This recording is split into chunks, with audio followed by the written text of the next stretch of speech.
میں آپ سے فتح رسالت میں کہا السلام علیکم ورحمۃ اللہ وبرکاتہ، آپ پر یہ فتویٰ آئے گا کہ یہ رسالت ہے، سبحان اللہ، کہ ایک مسلمان کو سلام کرو، جیسے حضور صلی اللہ علیہ وسلم فرماتے ہیں کہ مسلمان کو جو سلام کرتا ہے پہلے سلام کی کرتا ہے، اللہ پاک اس کے تکبر کو دور کر دیتا ہے۔ کتنا بڑا نہ تکبر کو اور سلام پھیلانا آپس میں محبت، خصوصاً حج میں تو تاکید آئی ہے ماشاء، لیکن آپ نے اس کو استعمال کیا، لیکن السلام علیکم ورحمۃ اللہ یہ کہوں گا میرا یہ گرویدہ ہو جائے گا، میرے پاس میں آ جائے گا، میرے طرف ہو جائے گا۔ دیکھا آپ، جو تاثر الہیہ اللہ کی طرف ہونا چاہیے کہ سلام میں صرف اللہ کے لیے کرتا ہوں، اس کے ہاتھ میں نہ کچھ دینا ہے اور نہ اس کے ہاتھ میں کوئی کامیابی ہے، نہ اس کے ہاتھ میں نفع ہے نقصان ہے۔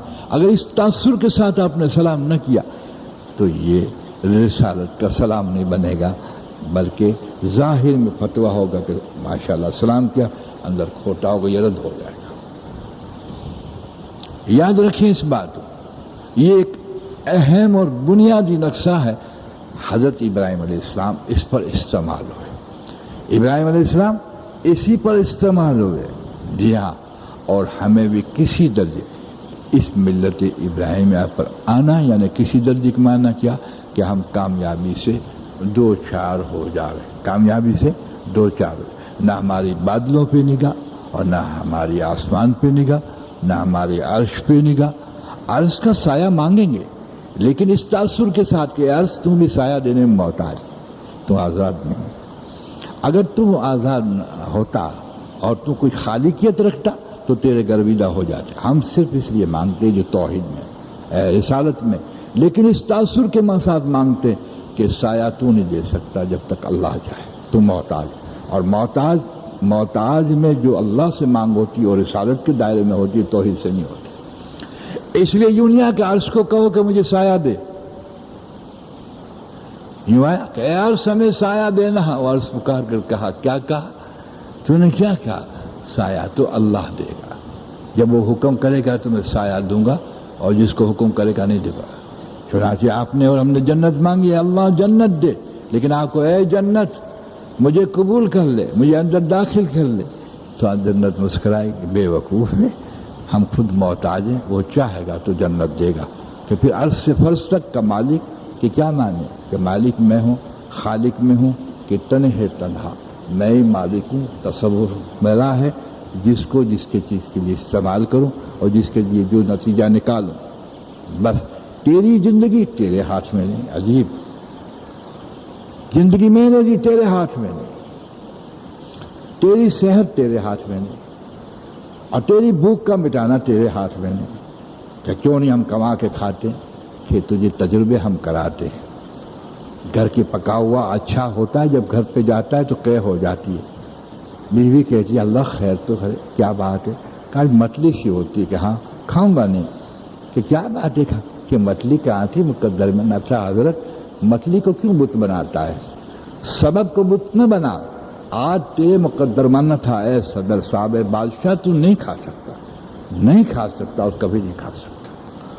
عالم میں ہم غور سے کریں تو واحد اس کی چلتی ہے، لیکن ہم نے اس کو ڈھونڈا نہیں، ہم نے مخلوق کو ڈھونڈا، یہ موت ہے۔ ہم نے مخلوق موت ہے، ہم نے مخلوق میں خالق کو نہیں ڈھونڈا۔ کیسا کلمہ!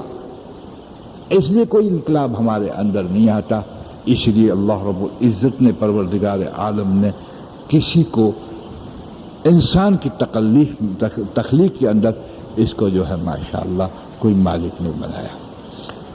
بعض دیکھتے کہ یہ گورا ہے، کاش میں بھی گورا ہوتا، کہ کیوں یہ بھی گورا ہے میں بھی گورا ہوتا، تو چاہتا ہے کہ تیری چاہت پوری کیوں نہیں ہوتی؟ اس گورے کو پوچھ لے، وہ کہے گا میرے گورا پن میں میرا کوئی تصرف نہیں، میرا کوئی تصرف نہیں، نہ جلد میں تصرف، نہ ناک میں تصرف۔ ٹھیک ہے، آگے تجھ پر کیا چلتا ہے؟ کہ کچھ نہیں، بریانی پکی ہوئی ہے، قورمہ پکا ہوا، پیٹ کو کہے اے میرے پیٹ تیار ہے کھانا، تیار ہو جاؤ، پیٹ کے میں تیرے تابع ہی نہیں ہوں۔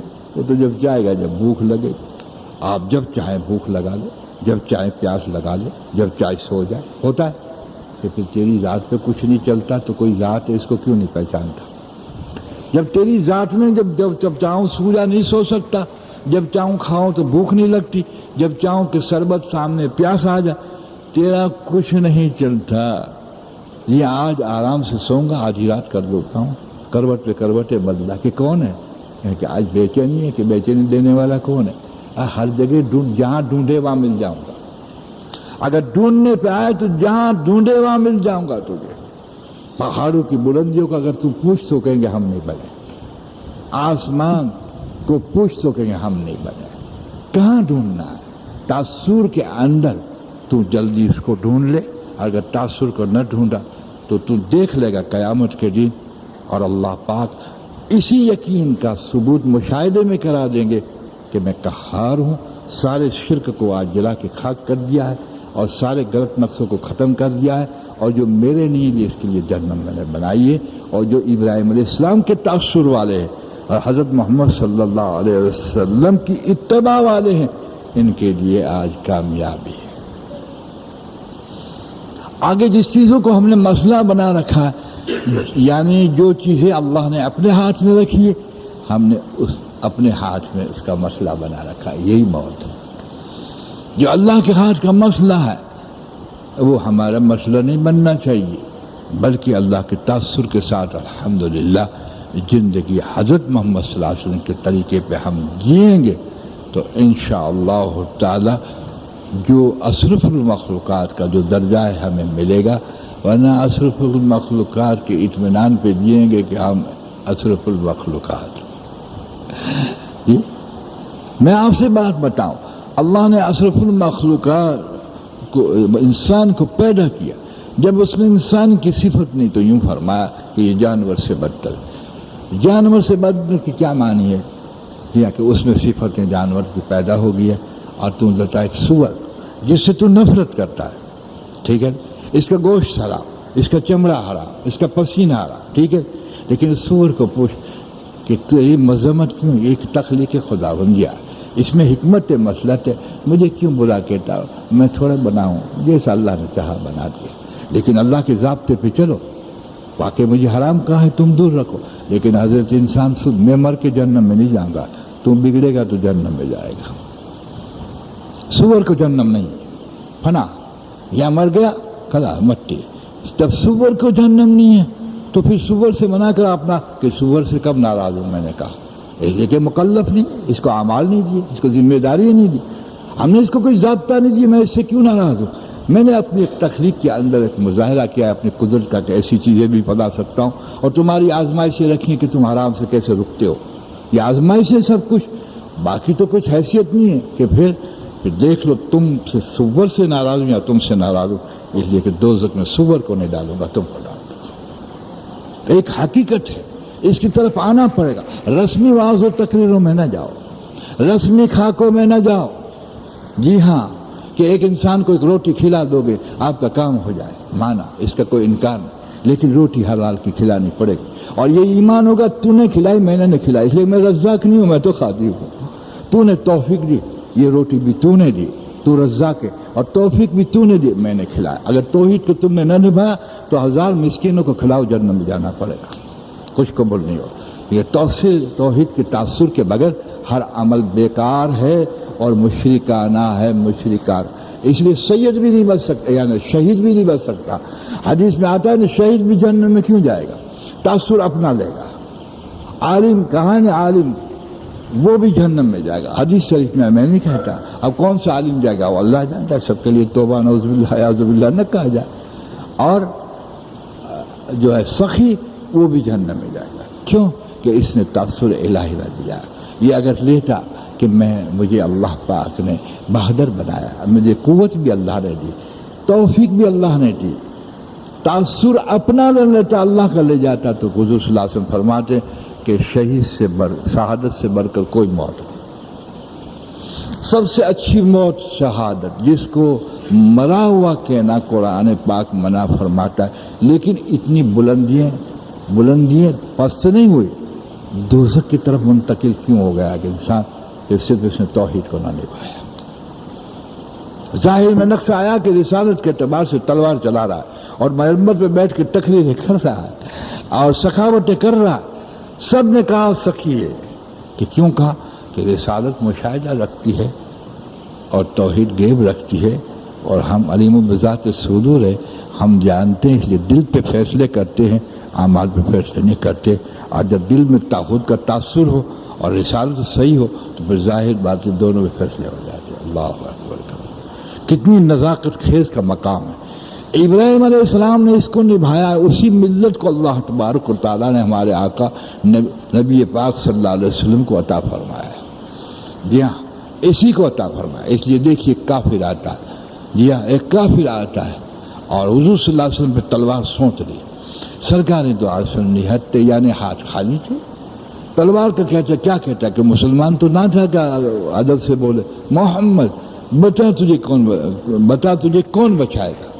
ایک ہی کھڑے ہیں نہتے اور وہ تلوار سوتے ہوئے چمکتا، بتا محمد تجھے کون بتائے گا؟ وہ کافی سمجھا کہ آج ہاتھ آئے، لیکن قربان جائیے کیا کسوٹی ہے، اللہ نے کیا آزمایا، کیا کہ اللہ، اور اللہ بھی ڈرتے نہیں، یہ اگر ڈر جاتے نا تو ہم سمجھ اللہ اطمینان کے ساتھ دل پور تھا، مارنا بچانا اس کے ہاتھ میں، یہ یقین ہوتا ہے۔ اللہ اکبر، اللہ اتنا کہہ دیا اور آہستہ سے تلوار چھین لی، کہا بتا تجھے کون بچائے گا؟ تھر تھر کانپنے لگا۔ وہ کیا کرے؟ بت پرست، وہ بت پرست، ہم اسباب پرست، یہ ہم اسباب پرست، مخلوق پرست، خود پرست، اپنی بڑائی کوئی بیان کرے سبحان اللہ خوش، اس سے بڑھ کر کیا ہلاکت ہو سکتی ہے؟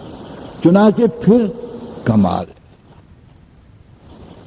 ہے، سارے نبیوں کے سردار کمال سے کمال کو بدلا اور وہی تلوار اس کے ہاتھ میں دے دی۔ بتائیے، وہی تلوار اس کے ہاتھ میں دے دی اور یوں بتایا کہ تم یوں، یعنی عمل سے یوں بتایا کہ تو نے دیکھ لیا کہ اللہ بچانے والے، پھر تو کبھی یوں سمجھے کہ میں نے تلوار چھین لی اس لیے بچ گیا، نہیں، دوبارہ لے لے، ابتدا سے انتہا تک اللہ ہی بچانے والے ہیں، عمل سے ثابت کیا۔